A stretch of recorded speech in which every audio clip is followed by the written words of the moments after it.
Welcome to The Safe Space. The Breakthrough Podcast, brought to you by Lisa Scanlon and John Mannion from the Breakthrough Mental Health Research Foundation.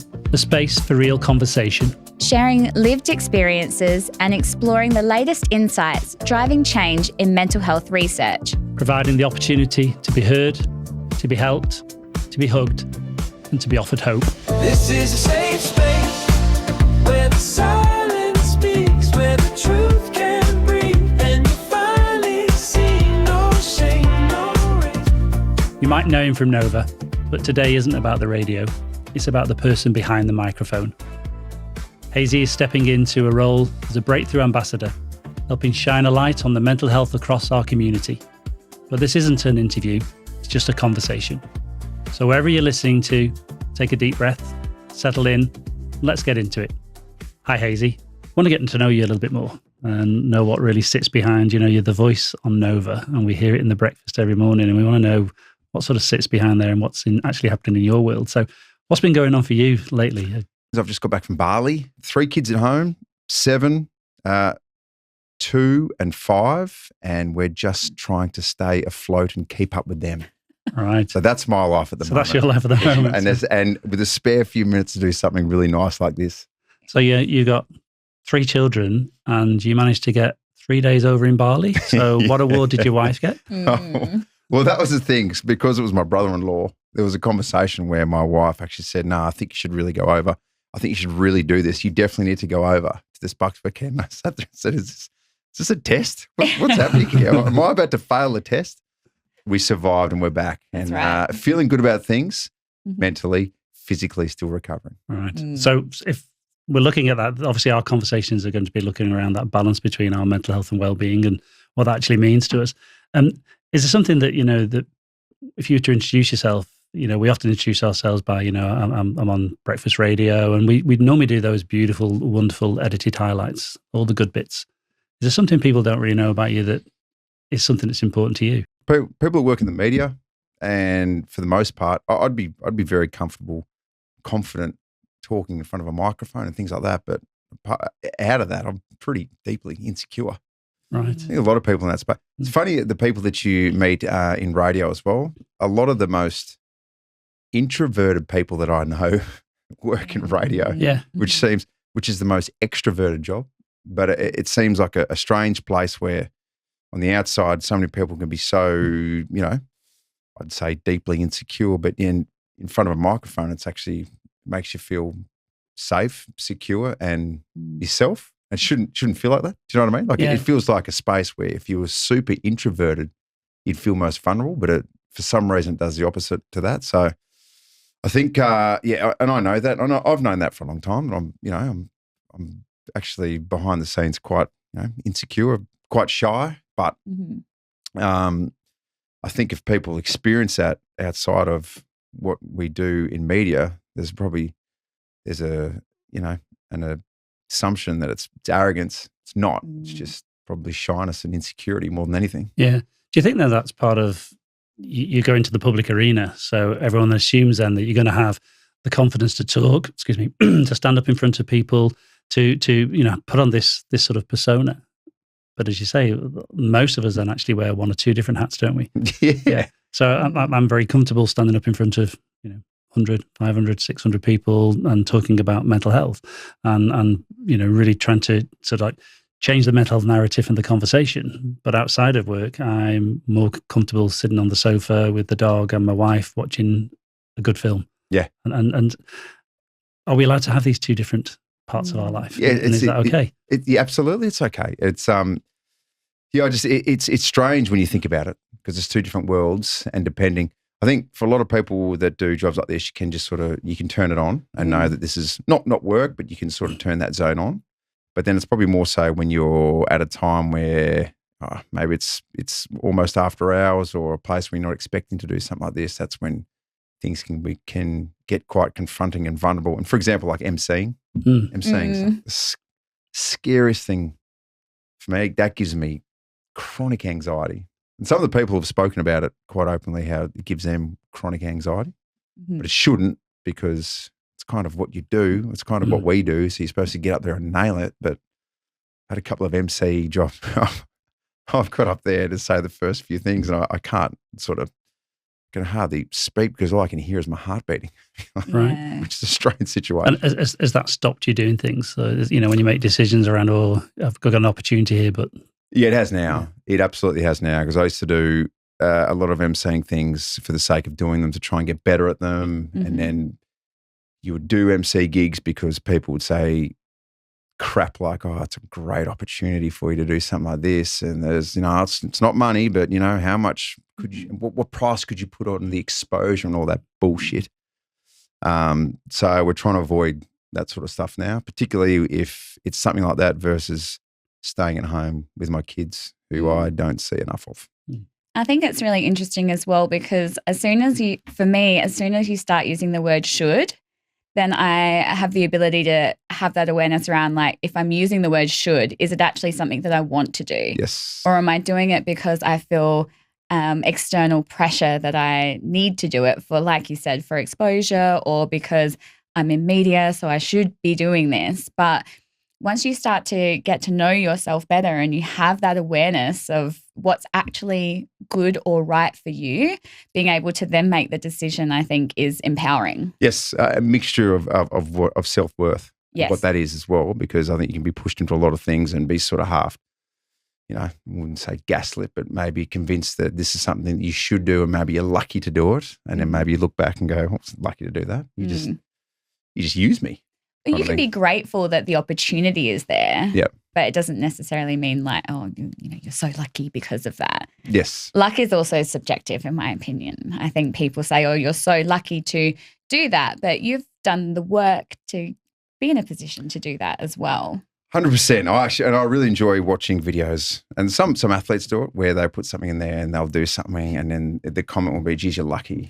And then behind it, they'll be like, yeah, well, the training 7 hours a day for 9 years straight wasn't luck, but hey, I guess I'm still lucky. Like, that's an extreme example, but I believe in that as well. Like absolutely. You do make your own luck. Saying that, just going to bat for the Crows. I've been unlucky with a few umpiring calls recently. Oh, God. That's bad luck. That is pure bad luck. Maybe we stay away from that. That's might be too contentious. It is that beautiful part where you hear people say, you're a 10-year overnight success. Yes. That hard work and the graft that was actually put into place for that.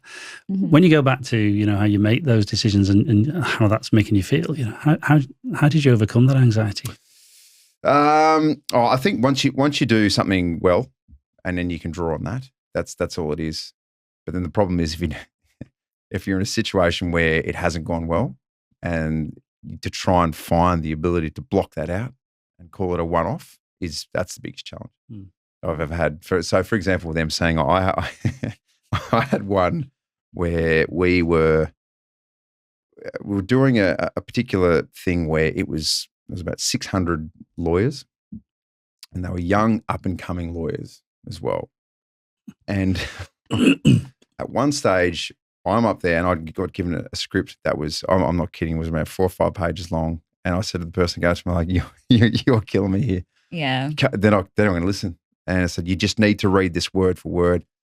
And I got about 30 words in. I can hear the chatter getting more and more. And then I've dropped hey guys, can I just grab you for 2 minutes? 2 minutes, we'll get through this, and then we'll get on the next thing. It'll be all good. And I sort of looked around. I saw some of the front. I said, can you do the ding? Can you do the ding? Someone's dinging. Nothing's happening. It's getting louder and louder and louder. And then eventually I got 2 pages in. I just sort of drifted off the mic and walked off. And I remember sitting down. This was years and years ago. I remember sitting down and like, oh gosh, that's the worst experience I could ever had. And that sort of threw me from doing stuff like that for a long time. But then you have other times where you get up there and you feel good, and everyone's into it and it's fun. So you just got to make sure you draw on those experiences. But in saying that, I still remember of the bad experience every second, and it's so clear. It's just absolutely etched in my brain. So that's where the anxiety comes from. For you to overcome the anxiety of that, why have you offered to be the MC for the Breakthrough Men's event? Because I was there last year, and that was the most powerful thing I've been to. And that was also, I don't know if I'd do it by myself, No. I could do anything if Jess Adamson's sitting next to me, and if she's leaning, and I could sit there, I could feel like I could tackle absolutely anything because she is the best of the best. But that was probably the first event that I've been to where I've never seen hundreds of men sitting there hanging on every single word. And I'm looking around as well. I'm looking at my table as well, who are a bunch of the blokiest blokes you could possibly put together. And every single word was cut through. Yeah. So when we spoke about that, he said, "Oh, what do you think about this?" And I said, well, absolutely. Any sort of involvement, I'd love to be involved in that, because that was one where you could sit there and be like, well, what Jess was doing last year, everyone that she spoke to made a difference, and everybody that walked away from the event went, I learned something, and now I'm going to start a conversation. I'm going to tell a mate how important this is. And I'd imagine from the perspective of you guys, that is exactly what you're after, and you achieved it. So that's why I want to be a part of it. And it was I loved at the end of the night, I think it was you approached me and Susanna and you just went, how do I do this next year? And we were like, you're being serious? We were like, this would be incredible.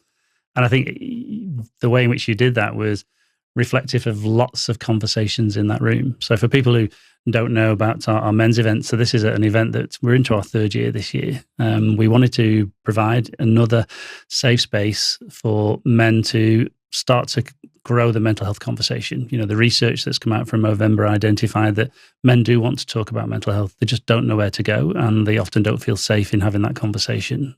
So we wanted to develop an environment that made people comfortable to come.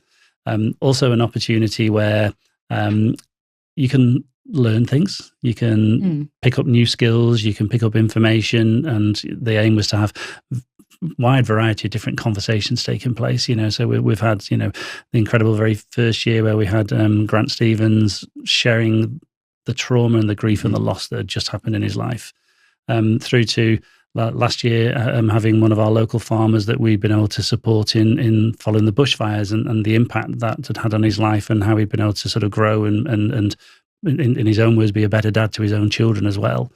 And when you listen to those stories, they're very humbling when you hear them, and then through to the conversations around the tables. So our aim is around having this safe opportunity to try to find a little bit more about your mates. We always bring new mates with us. We have those conversations, and we think we know our friends, and often those conversations are the football level, the weather level, what's on TV, not often about how we're feeling. And I loved when you came up to us and you said, we're having all these conversations around the table. These are things I'm finding out about my friends I didn't really ever know before. So for us, that's like the ultimate part. And I love it that we're into year 3 and we've nearly sold out again, which is incredible. And trying to look at that difference each time about how we can grow those skills. So one, we're really grateful that you're going to be involved. 2, panicking now that we've actually just induced your anxiety for you, and how we need to put a plan around that in place. I promise, if I'm up there and I'm getting a bit anxious, I will go, Jess Adams and everybody. But on top of that as well, I think, so the guys on my table, what we learned was that there isn't a level that you have to pass in terms of something traumatic that's happened to you before you're allowed to feel like that. And I think a lot of guys, and a lot of people who were speaking at the event have gone through some incredibly traumatic stuff. But I did speak to some mates that said, look, this is how I'm feeling, but I have no right to feel like this because this has happened to my friend, or this has happened to this, or I just saw that story here, yet I have no right to feel like this. So I can't talk about this. I'm like, no, you can, mate. You can. You absolutely can. So there's no right or wrong. There's no past level. That's what we learned that night in particular. And for however big, however small it is, there is some ways to confidentially deal with it as well. So, and just to sort of get rid of them, we constantly talk about getting rid of the blokey mentality. Like I said, the blokes on my table were as blokey as it got. And like I told you that night, some of the conversations we had surprised me. But they're good conversations. They're good, open conversations, not confronting at all. And I can say all those guys now are in a much better space. Yeah, I mean, that's for us. That's incredible to hear. I think I loved that. There were incredibly powerful stories, but then we were very fortunate to have Josh Van Karlenberg join us, and Josh basically summed up that whole conversation where he's saying, I've listened to Sam and the losing his whole farm and everything that happened in the bushfires, and then I've heard about Paul's end of his career through his concussion. He said, and I had a panic attack because my hot cross buns didn't rise. Yeah. And the amount of people that have come up to me and said, I'm Josh. Yeah. That's what's happening to me. I often have that fear when I come to these things that I've not had that terrible experience in my life, but I feel like this every morning. My anxiety's there, my depression's there. And the amount of people then that said, so I feel okay because Josh shared the hot cross buns and I'm the hot cross buns. And all of a sudden it caused that conversation then to open up and to sort of develop, which is a beautiful thing to see. And especially when, I love, there was a table of guys all in their 70s that normally save up and they go and do an event each week, and they normally go to the races or something like that. And this year they decided to save up because they wanted to come to the men's event, and guys at the age of 70 starting to have those mental health conversations, which I think is a quite dramatic shift and change for, as you say, the blokey bloke conversation. Yeah. I think there's a difference as well. It's important between this sort of stuff and resilience, obviously. But I think it was more so, I grew up in a space where my old man, and still is, just a raging optimist, and it was very much where it's the lucky country, and you're in a lucky country kind of thing, which is great, and he's absolutely right. But yeah, I think you'd get a lot of older guys who are starting to sit there and be like, oh no, this is actually, I'm allowed to feel like this, and I can fix it. I actually can fix it, instead of just sort of pushing this away and be like, piss off, I'm too strong for that. I'm too strong for that. Just get out of my world. It can be fixed, or at least, you can do everything you can to try and fix that and rise above it. So that's why it's creating awareness, isn't it? And that's why it was powerful. I would dare say that there wasn't a single person who walked away without knowing what they could do or learning something, which was incredible, including drinking a lot of beers. So it's just a lot of stuff happening. Yeah. Well, there's lots of different touch points. One of the shifts I saw was that it was interesting when we were doing all our pack up. And, it is a night about coming together, and we have a beautiful meal and we have a drink, and we're trying to develop an environment where people just feel comfortable and to learn together. And then when we went to pack up, the no alcohol beer had all gone. Yeah. And that shift, that it's still that social connection. It's still, that we have a beer and what have you. But also the shift we're seeing around that I can have a beer, but it can be a no alcohol beer or a low alcohol beer, and I can still be connected and still feel part of something. And I think that's been a very powerful reflection. And we're seeing that when we go across the country running the sort of the mates programs and the fill your silo programs for women, that it's not about the drink piece, it's actually about the getting together piece. It's about the connection piece. It's about the story that sits. It's about the skills. But sometimes, we just need to have that safety that's built around it, which I think is incredibly powerful. Yep. For yourself, I remember you're talking about your dad, and you just mentioned him earlier, and being that blokey bloke. And are you comfortable to share the story about his tears? Yeah. I think you'd be comfortable with me saying this, because I reckon he must have been early 20s, I reckon. And he had left school, he'd come straight home, and he'd taken on a lot of property. So all of a sudden he was a bloke in his early 20s with just a lot of debt. And every single year looking at the weather, being like, be kind to me because it's up to you whether we have a good year or not, kind of thing. So he told us a story about how he went to the doctor and said to the doctor, can you fix my eyes? Because they keep on leaking. So there's something wrong with my eyes. Can you give me something that fixes them? Because I don't have time for this. I've got to run this business, blah, blah, blah. And then the doctor eventually came back and said, mate, you've got chronic anxiety. That's what that is. So they're tears. Okay. So this is how we feel. And then Sam's like, oh shit. All right. I just thought you could sort of give me a tablet or give me a cream or something. These bloody tears would go away. Like, no, mate, it's a bit deeper than something physical. That's a response to what's happening a little bit deeper. So I think that was the first time that he sort of realized, oh, geez, yeah, this is a thing. And it needs to be dealt with, particularly if, you want to be successful, whatever you want to do. But yeah, and you couldn't take a tablet to get rid of the tears. Yeah. And have you had more conversations with your dad about that? Yeah, he's very open. So very open about that sort of stuff. How you feeling? And so yeah, I mean, he was from one perspective, he was very one extreme to the other, basically, and maybe because he went through it himself. But no, he would be the first person that if I had some big issues that I'd go to, and he'd be someone that if I had whatever issues, I'd feel completely comfortable with, and they're the sort of people you want. And to be honest, it's not a given that you've got any of those. So when we talk about all this, it's pretty important that you can identify those people as well, because I think the biggest one mistake, and I don't think this is controversial, one mistake is that if you do have issues like this, and you've got to tell the right people. You've got to be able to identify the right people to tell. Otherwise, it can potentially make things worse. If you have one or two people in that space, whether it's a family member, so for me, it would be someone from family, it would be my wife, and that might be it. But that's enough. Yeah, and it is that part around who's the person you feel the most comfortable to share your innermost vulnerability, isn't it? That whole part of I'm not feeling myself. For your dad, who would that have been? I think he could share it with us. He could definitely share it with mum as well. And I'd say there'd be several people in our family that he could speak to like that. It'd be more so, getting past the original when they were young blokes. The cloak of invincibility and things like that, and then merging to the next level. And that has been like, oh, actually, no, I'm not. You're not a coward for doing this. It's actually quite the opposite. So, and we've spoken about that for a long time. It's just a generational shift, wasn't it? Yeah. The difference between generations now versus back then is just unbelievably different. And it was a conversation that was had behind a closed door, wasn't it? It wasn't one that was had in the open, and you certainly wouldn't have set up 50 years ago. No. We're going to bring 600 men to the Adelaide Oval.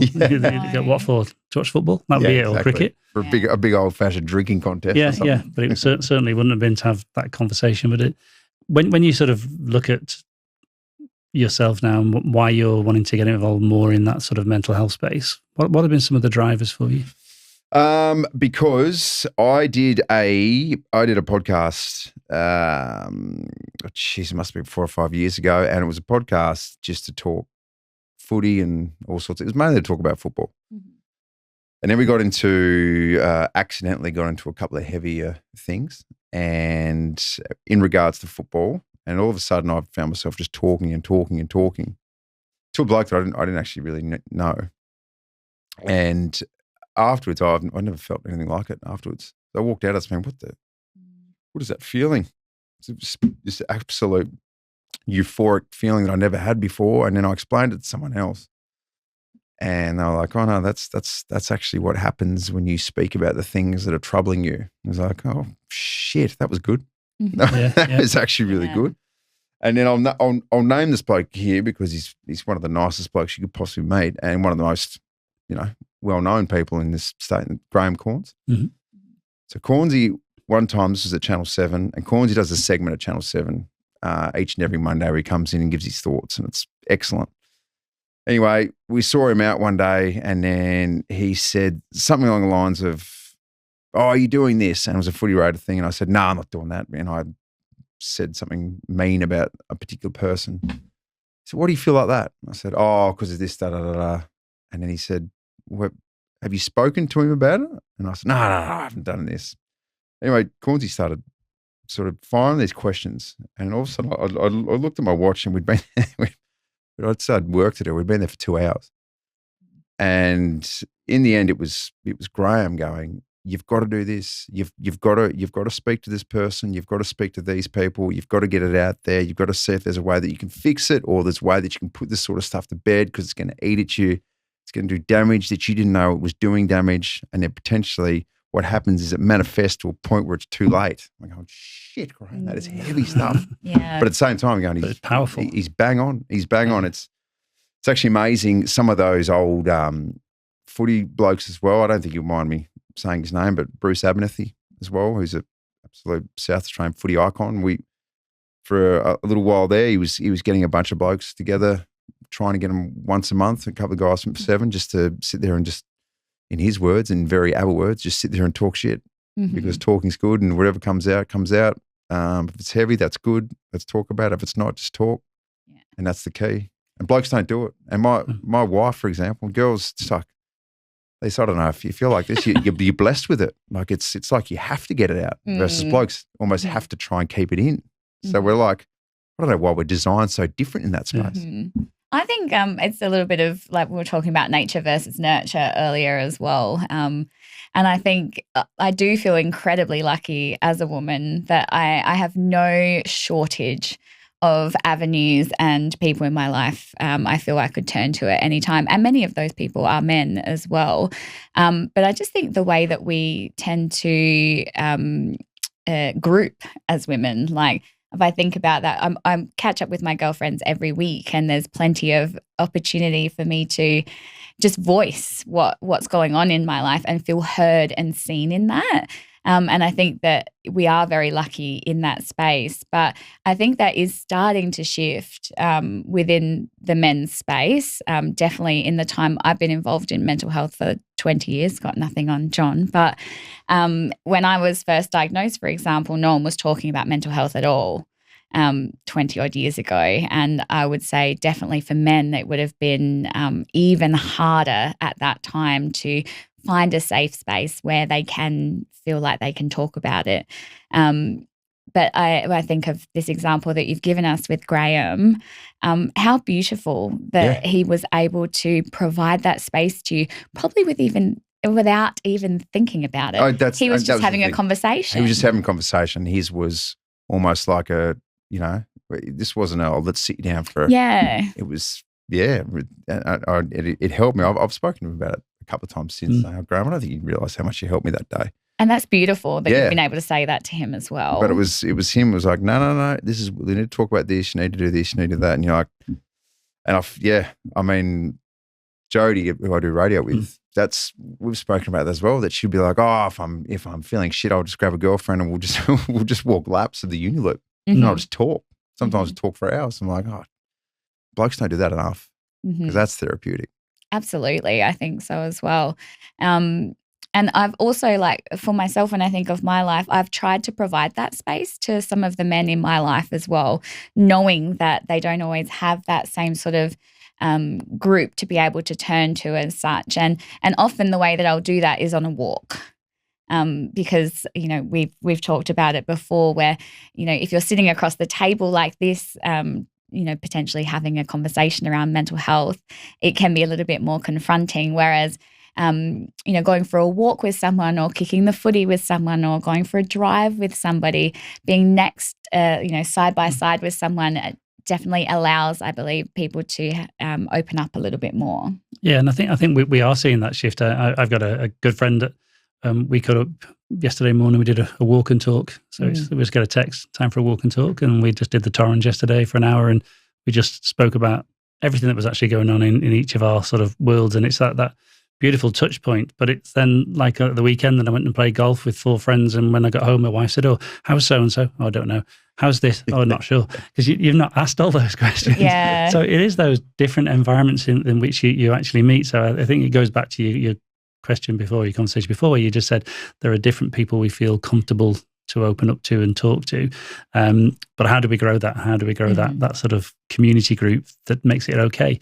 I think one of the beautiful things that came out of the men's event last year, one of the many things, is my daughter got a text from one of her friends who was at the event, and he said, "Oh, well, we're just been sort of having a big conversation. Your dad's just been up and he's just done this talk, and we've heard it, we're sort of recognizing all the numbers, but then we went onto the Oval and we saw the 244 white chairs, and they were symbolic of the amount of South Australians who'd unfortunately lost their life to suicide last year. And they're saying the visualization of that is you can't sort of take that away, and it's so important. But then we had the conversation cards on the tables, and which were like prompts to try and get each of our groups to find out that little bit more about each other. And one of the powerful questions that came out was, how do you celebrate success? And the whole table couldn't answer that question because we've stopped feeling comfortable to actually say we've done something good. So it's not always about sharing our worries. It's about how do we share the positives? How do we share the hope? How do we share the future? When sometimes we're fearful of being knocked down. And you must feel that within your workplace where you're constantly under scrutiny, you're measured by attendances and listeners and all those sort of things. How do you manage that each month when those figures come out? Oh, it's a good point, because you kind of don't.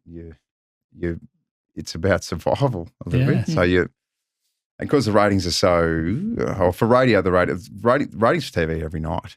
So I think if those guys sat down and analysed them aggressively every night, you just couldn't live like that.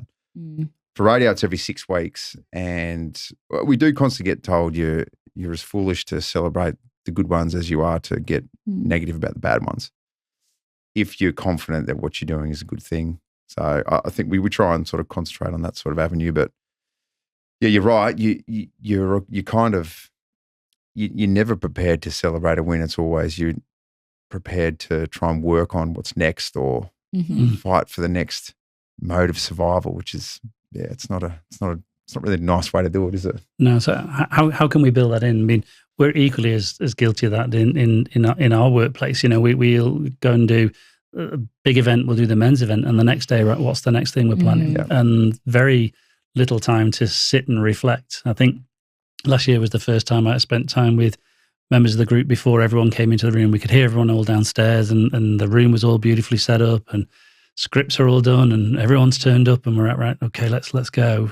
But before we did that, I thought I need to just stop with some of my team, and not done it before, but it was incredibly powerful when I reflect back on it, that I went and took Arnie, our digital design guy, and I went into the chairman's room and I opened the windows. And I just said, have a look in the oval. What can you see? And, you know, he's very literal. He went, I can see an oval. I went, no. what can you really see? I said, look at all the LEDs. Look at the screens. Look at the messaging. Look at the colouring. Who designed that? I said, I did that. I said, you're in the middle of the Adelaide Oval and all your work's on show. I said, I just wanted to say thank you. This is incredible. And I remember she's got one of the other members of the team who'd been involved in the sort of the setting the whole room up, and got them to come on the stage and said, come and have a spin around with me and look at the room and how you've set this up. And I managed to do it with like 3 members of the team, and I wish I'd been able to do it with more people of the team. But then I realized I hadn't done it with myself. Yeah. You know, and so when do we do that? And I remember I sort of like, the event will be over and I'll get home, and I live like an hour away, so it lets me sort of download a little bit. So when you get home and then my wife's like, I did it all go, and it's like, I know, I think it was successful. Yeah. And you never actually go, it was, awesome. We had some incredible conversations that people were sharing so much, and there was all these beautiful but you're constantly then going, but this wasn't quite right, or the light didn't come on here. And it's really weird how you then start to critique the things you shouldn't be critiquing, and actually not celebrating what has actually just happened. Yeah, I don't think it's how we're designed. Aren't you? If you expect something of a consistent, really high level, you're always going to critique yourself pretty harshly. I think we should catch up 2 days after, I reckon. So 2 days after the event, just sit down and sort of have a bit of a reflection.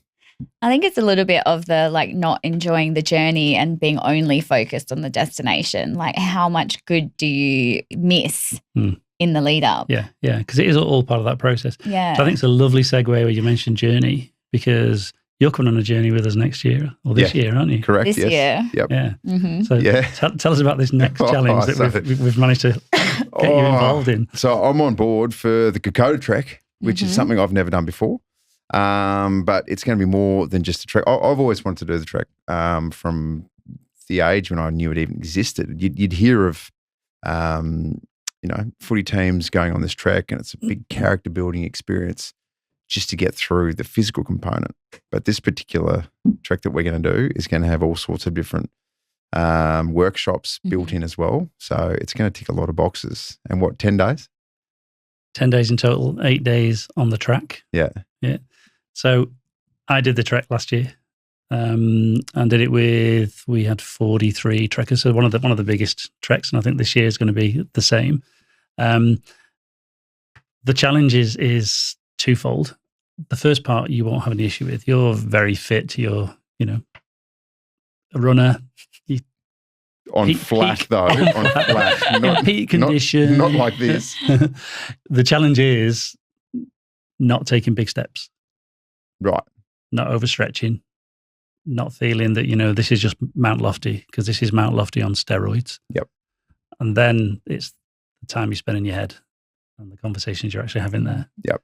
And I think that's that part where I remember someone saying to me at one point, they said, "You're a really good listener." I said, "Oh, thank you." And he said, I love spending time at the back with you, because I was at the back, and I love the conversation you're having. And I did say to him, "Have you not noticed, though, that I don't ask any questions when we're going uphill?" And he's like, I just thought you were just really listening. I said, I'm trying my best to keep my lungs in my chest at the moment. And I say them all till we're going downhill. That's the part where you can breathe again and get into it.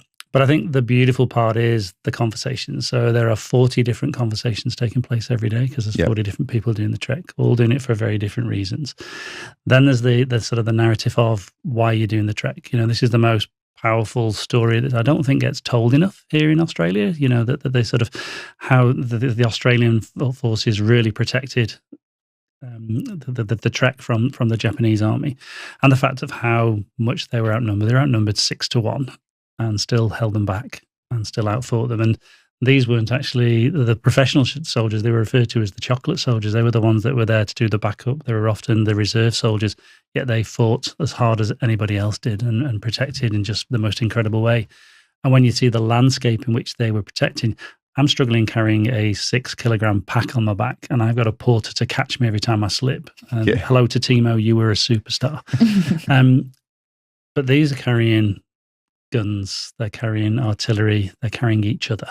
And so I think the powerful part is the stories that you get the opportunity to listen to, and how honoured I felt, even especially as an Englishman coming into that area and hearing those stories that were actually taking place. So I think those balances and those humble parts are incredible.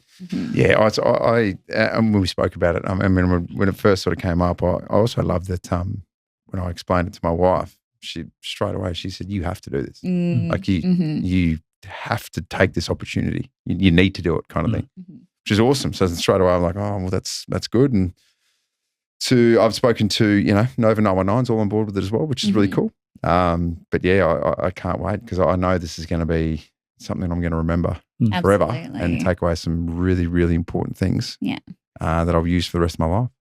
So is there any specific prep you're going to do?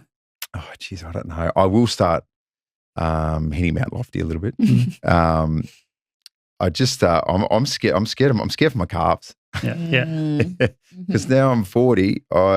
Towards the end of my footy career, I was starting to get a few little pinches in the calves. My calves are vulnerable, so I don't want to nick a calf on the first day because I'd imagine that'd be tough. Little calf injury to carry for 9 days isn't good. Yeah, we had a couple of walkers who picked up a few strains, and it makes it a long journey and a long walk. But also I think it's that power and the connection that also takes place on that trek. I had the most incredible conversations with people and who again felt comfortable to share what was actually happening in their life. And I had this beautiful experience of one guy who partway through, we were probably about day 5, and we'd just come through a river, and all the young uns are diving in, they're going for the swim, and I'm in that older group. I'm getting closer to the 60 than I am to my 40s, and my experience of the water was, that's so nice on my knees. That recovery piece. And this guy came up to me, and he was so beautiful, and he just said, "Today's the first day I've not had a panic attack." Oh wow! And I was like, "Wow, that's incredible." I've been watching you. You've been incredible. And I said, well, what do you think's been part of that? And he was so beautiful in sharing, look, I've been watching you. And I was like, that's nice. and he goes, not in a stalky way. Yeah. But I've just been watching. He said, you're obviously struggling. And I was, it was for me, it was a very physically demanding trek. He said, but you've carried on and you smile and you talk to everyone all the time. He said, then you did one of the sessions, or on a session up in the Papua New Guinea jungle, 2,000 meters up in this beautiful village. And I'll never get the chance to do that again. It was the most incredible thing and a real privilege to be able to do it. He said, and you did this session and you just got us all thinking and talking and what have you. He said, and I learned lots about myself during that, which again is a really nice recognition. And he goes, but then I've watched you when you get to the camp and you're exhausted and you've had your shower. He said, you go and sit on your own for a bit. You don't feel you have to be with everybody. I said, actually, I'm actually, like we mentioned before, I'm quite private. I've just spent 8 hours with everyone. And that's overexposure for me. I need that quiet down sort of time.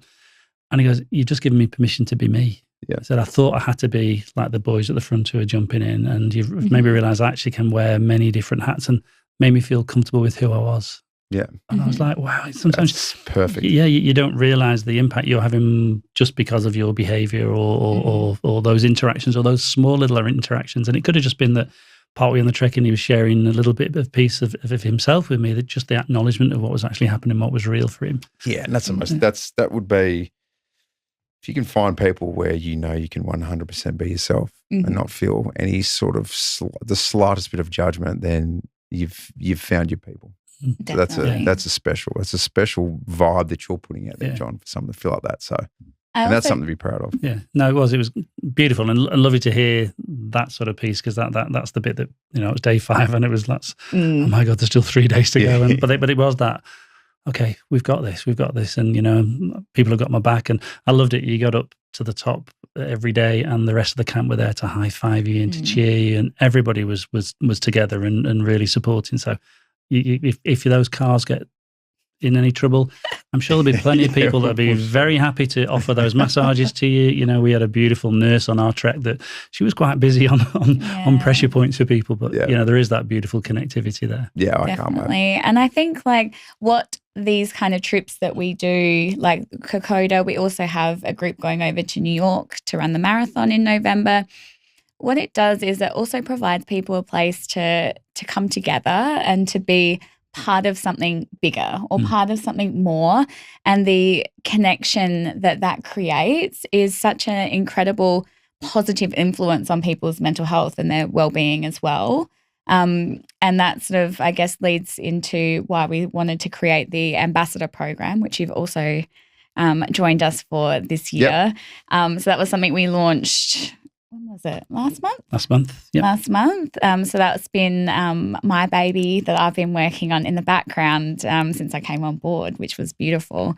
Because we have all of these incredible people out there in our community who do things like come on these trips with us and have the same sort of passion that we have for mental health, who want to be a bit more involved. And so we wanted to create a place for them to be able to come together and to work more with us. And that was kind of where that began. Yeah. I mean, I think it's that part that for our own mental health and well-being, being part of something that's bigger than ourselves is important. Having a sense of purpose and a sense of belonging are beautiful foundations for our own mental health and well-being.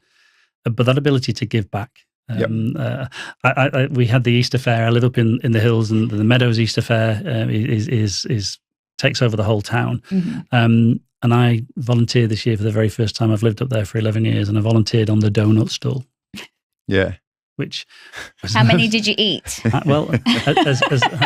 I ate 0 because liar. No, very, very. I had it was hard for me. I'd just been late diagnosis of diabetes, so a donut's not the best thing for a diabetic.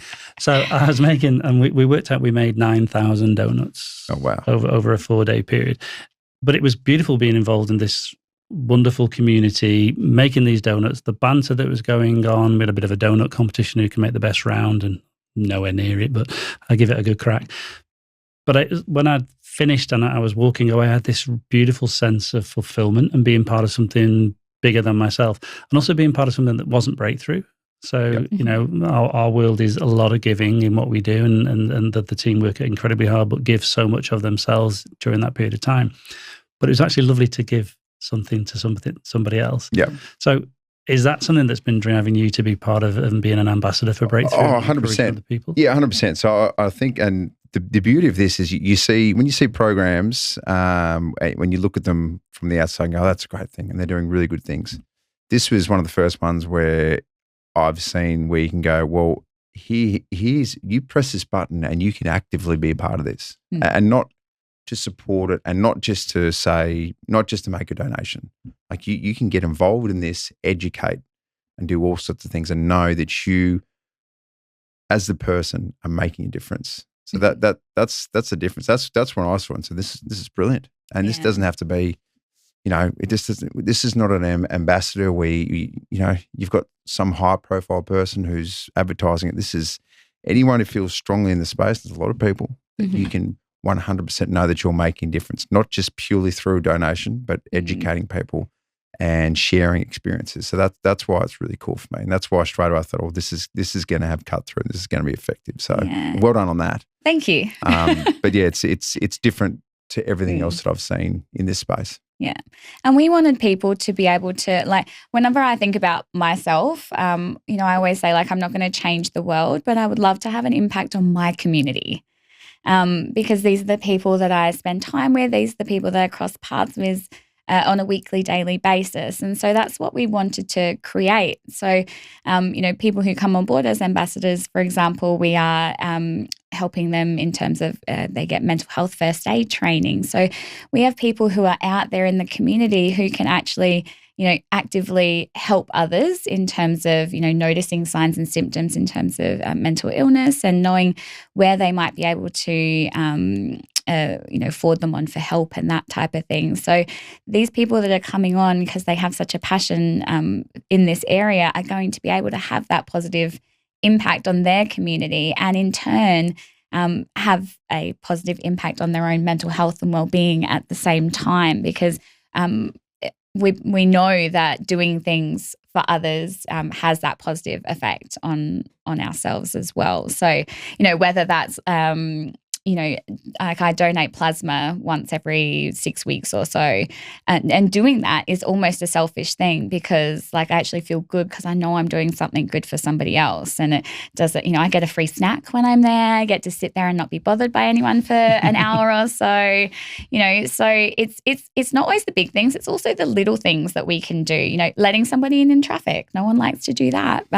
Do you feel good after you do that? I don't know. But wave, you do. But it's, if you get the wave, absolutely. That's the reverse effect. What happened to the wave? Oh, I don't really know. The donated blood thing, that's we did that the other day. It's just through Nova, and it was awesome, apart from the snacks and everything. But you get a text. Yes. You get a text telling you where the blood's gone. Yeah. And what's going to happen to it. Right. That was really cool. Mm-hmm. So and it was like, your blood has just turned up to some very random place in Australia because this person needs it for this. And you're like, oh, there you go. So that makes you feel like you're making a difference. It's not just sort of going off into a sea of unknown. It's really cool. Well, that's that part of the impact, isn't it? You say, I've done this and now I'm now helping all these other people, which is an incredible way to, one, give you that endorphin kick and make you feel good, but also that part that, no, I'm going to come back then because I now know what's happening. Yes, I want to do this more. 100%, which is exactly what this is about as well, the ambassador program. So it's nice. Mm-hmm. It's very good. And even things like that, like, it comes back to that connection. We feel more connected in with our community. We feel more connected in with those around us. And I think, like, as we get older as well, sometimes we tell ourselves that it's hard to make those new connections or that type of thing. But there's so many ways in our everyday life that we can do that. You know, whether it is things like, you know, joining on one of the trips or joining an ambassador program or something like that. But I just think having those communities around us is so, so important. And, you know, it might be that, you know, you have a hobby that you enjoy doing. So, you know, how are we getting more involved in our community in that way? Or, you know, I don't know anyone, like, I mean, I go to the same cafe every day, 5 days a week. So one of the people that probably knows me the best is the barista. Yeah. Like, this is someone, I live in a house, like I live in a solo household. So outside of like work, it's those people that I see on a regular basis, just by chance in everyday life. And that connection that I have with them has such a positive impact on myself and my own mental health. Yeah. You just reminded me of the barista conversation is powerful, isn't it? Because we do go to the same cafes. Yeah. When we were based in the city, I'd go to the same cafe every morning. And the first time I went there and they asked me my name, they misheard it and they called me Patrick. And not even close to John. Not even close. and for 2 years, I was too polite to correct them. So every time they shouted out Patrick, I went and got this coffee. And then one day I was busy chatting to the manager and he'd heard me present at another thing. And he goes, why did they call you Patrick, John? Yeah. And I went, oh, because I'm so English. I just couldn't correct them. So, yeah. But it was that beautiful thing. And I saw the barista and she said, are you not Patrick? I went, no. Oh, that's hilarious. So Hayesy, we're coming to the end of obviously our conversation. It's been beautiful to find out more about you. Right at the start, you mentioned that your safe space was at home with your wife and your family. Why is that your safe space? Because there's no judgment. There's nothing that could be used in a bad way. There's no ulterior motives or anything like that. It is, yeah. I mean, my wife is my best friend. So there's no, and there's 100% trust there. So there's that. Then that's why. I mean, maybe I work in an industry where it can be a little bit untrustworthy at times. But yeah, and obviously my kids don't. They don't judge. They just want to have fun with dad, and they just want to stuff around. So that's why. That's why it's a safe space for me. Yeah. Do you think did the kids make that connection of the TV and the radio and dad, or is that two different people for them? Do you think they're bored? Yeah, they listen to Nova on the way to school, but they're bored with dad on the radio. Right. Yeah, it bores them. So it's not it's not a thrill anymore. They do like the news if they've ever seen me pop up on the news. But in saying that, that's right in witching hour too. Yeah, I bet. So if it's sort of 6 to 7 is a bad time in everybody's house who's got kids. So, and also if they are showered and fed and 6 to 7, they don't have Channel 7, they've got it on bloody ABC, Bluey, I reckon. So, so dad or Bluey. Dad or Bluey. That was a typical. And I wonder if dad's ever won. I don't think dad's ever been Bluey. No, I think Bluey's dad's won. You did mention then that, from being involved with Breakthrough, you're wanting to try and continue to drive a change in that mental health conversation. You're wanting to try and set a sort of an example, a role model. What is the role model you're wanting to set for your kids?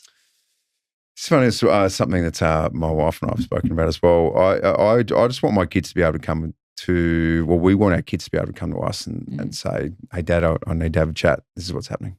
Because we're sort of starting to see it now, and we have these conversations where when there's something wrong, you just got to work out how to get it out of them.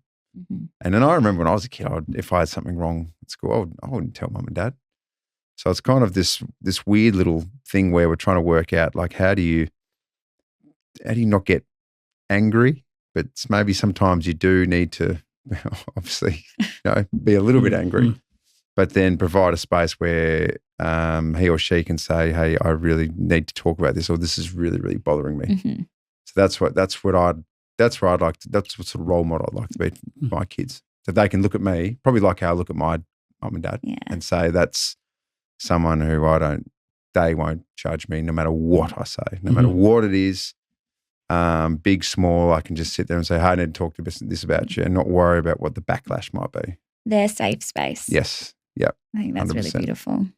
And I think it's always a challenge, isn't it? Because we're only human. Yeah. And so sometimes we get it wrong. I remember my daughter once telling me that after sort of 15 years of swimming, she decided that she wanted to stop now. And I was like, no, you can't. And it was all about, no, you can't, because I go with you and I get the exercise and I've got the friendship groups now and they're the people I'm connecting with. And my first reaction was, no, you can't. And 5 minutes later, I was like, of course you can. Yeah. And I went and sat with her. So I'm so sorry. I was wrong there. I handled that badly. Of course you can do it. Just to make me understand a little bit more why. And I think part is us being okay as parents. That I used to say to my daughter, you didn't come with a manual. I wasn't quite sure of what I was supposed to do here. And so, you want to be a good role model, and you want to make that safe space for the conversation, but also being real. We are human. We don't always get it right. Yeah, I should clarify as well. I keep on saying we, as in me and my wife. I think they've got that now, the kids. I think the kids now, even at the age, could probably go to mum and say, this is what's happening, blah, blah, blah. And I'm still trying to get to that space where they can do it with me. And that's maybe because I don't know, maybe it's because I've never seen someone communicate better than my wife with my kids and understanding what's going on. And a lot of the time she'll speak to them and I'll get frustrated and she's helping them and she's trying to educate me at the same time. So it's an ongoing space. I'd like to get to that space. I think we will. I think I will get to that space where I can join her and the kids soon. But yeah, I just need to clarify when I say we. Yeah. And my wife will hear this and be like, what are you talking about? I've got to teach you all these things as well. Yeah. But that's the goal. Yeah. But isn't that great though, that you've got insight to know that that's what you need to do on this journey? Yep. Yeah. And you've got such a wonderful, supportive partner. I've met your wife and she's absolutely beautiful. You are right. She's a beautiful person that is that incredible role model for people. So to connect and to learn together and grow together, that's what you want as parents, isn't it? Yeah, I think so. And yeah, as frustrating as it sometimes can be when it's 8:45 p.m. and the kids are supposed to be in bed an hour and 45 ago. But yeah, that's the goal. So yeah, that would be, and that's small in my world. And then from outside of that, you can do things like the ambassador program and just sort of maybe, even if it helps just a few people, know that you've made a bit of a difference and chipped in some way. That's beautiful. So, Hayesy, last question for you. And it's not really a question, but it is. If you were to reach out to somebody that you felt was struggling through this podcast, is there sort of any key message you'd love to get them to take out of it?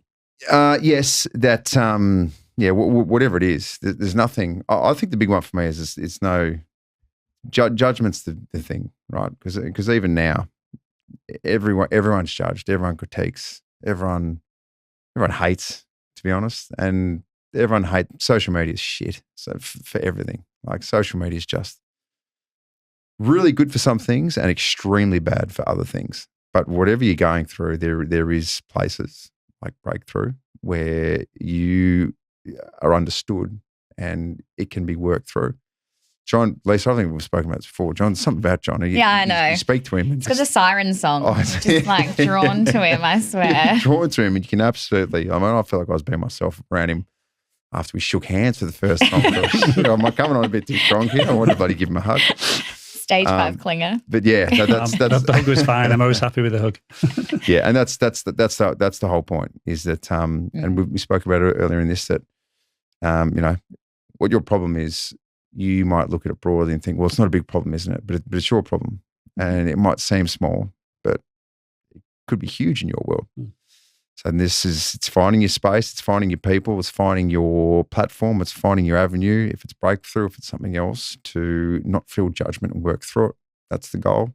And mentally be the strongest person you can be. That's beautiful. Hayesy, thank you for making time after your Bali trip to come and join us. We hope this added to your recovery. Oh, thanks, guys. I'm happy that I'm here, and because everything has gone to plan health-wise. There wasn't any post-Bali effects like we usually get. But thank you. This is really nice, and this is going to be a fun podcast to listen to. And you guys are doing really special things, and I'm so pumped to be on board with you guys. Thanks for listening to The Safe Space, the Breakthrough podcast. If this conversation resonated with you, please share it with someone who might need it, and follow the show to stay connected with future episodes. Together, we can continue to support mental health research, providing opportunities to be heard, helped, hugged, and offered hope. And now, we leave you with this question. What is your safe space? Think about it, reflect on it, and carry that sense of safety with you until next time. This is a safe space.